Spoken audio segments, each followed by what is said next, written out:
আজকের গল্প শ্মশানের পথের সেই রাত। গ্রামের নাম শালবন। চারিদিকে ঘন জঙ্গল, বাঁশঝাড় আর পুরনো আম গাছের সারি। গ্রামের শেষ প্রান্তে ছিল একটি পরিত্যক্ত জমিদার বাড়ি। বহু বছর ধরে সেখানে কেউই থাকতো না। লোকমুখে শোনা যেত প্রতি অমাবস্যা রাতে বাড়ির ভাঙা জানালায় আলো জ্বলে ওঠে, আর ভেতর থেকে কারো কান্নার শব্দ বাইরে ভেসে আসে। গ্রামের মানুষ সন্ধ্যার পর ওই পথ এড়িয়েই চলতেন, কিন্তু অর্ণব এসব গল্পে বিশ্বাস করতো না। কলেজে পড়া আধুনিক ছেলে, ভূতের গল্প শুনলে সে হো হো করে হেসেই উড়িয়ে দিত। এক অমাবস্যার রাতে বন্ধুর বাড়ি থেকে ফিরতে বেশ দেরি হয়ে গেল। শর্টকাট ধরে সে জমিদার বাড়ির পাশে রাস্তা দিয়ে ফিরছিল। আকাশে চাঁদ নেই, বাতাসে শীতল সোঁদা গন্ধ, দূরে শেওয়ালের ডাক। মোবাইলের টর্চের আলোর সামনে এগোতেই হঠাৎ সে দেখতে পেল ভাঙা বারান্দায় সাদা শাড়ি পরা এক বৃদ্ধা দাঁড়িয়ে। অর্ণব থমকে গেল। বৃদ্ধা ধীরে হাত তুলে ইশারা করলেন। তার কণ্ঠ ক্ষীণ কিন্তু স্পষ্ট। বাবা, একটু ভেতরে আসবে? আমার একটা জিনিস খুঁজে পাচ্ছি না। অর্ণবের বুক ধড়ফড় করছিল, তবু কৌতূহলে ভর করে সে ভেতরে ঢুকল। ধুলো মাখা মেঝে, জাল ধরা ছাদ, আর দেওয়ালে ফ্যাকাশে হয়ে যাওয়া পুরনো ছবি। বৃদ্ধা বললেন, আমার নাতির জন্য লেখা শেষ চিঠিটা খুঁজে দাও। সেটা না পৌঁছানো পর্যন্ত আমি শান্তি পাচ্ছি না। অর্ণব কাঁপা হাতে গোটা ঘর খুঁজতে লাগলো। এক কোণে ভাঙা কাঠের বাক্সের মধ্যে সে একটি হলুদ হয়ে যাওয়া খাম পেল।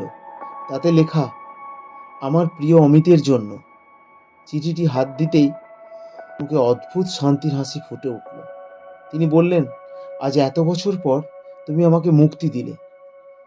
পর মুহূর্তেই ঘরের সব জানালা একসঙ্গে ধাক্কা খেয়ে খুলে গেল। বরফ শীতল বাতাস বইতে লাগলো। অর্ণব চোখ বন্ধ করে ফেলল। কিছুক্ষণ পর চোখ খুলে দেখল ঘরে কেউ নেই।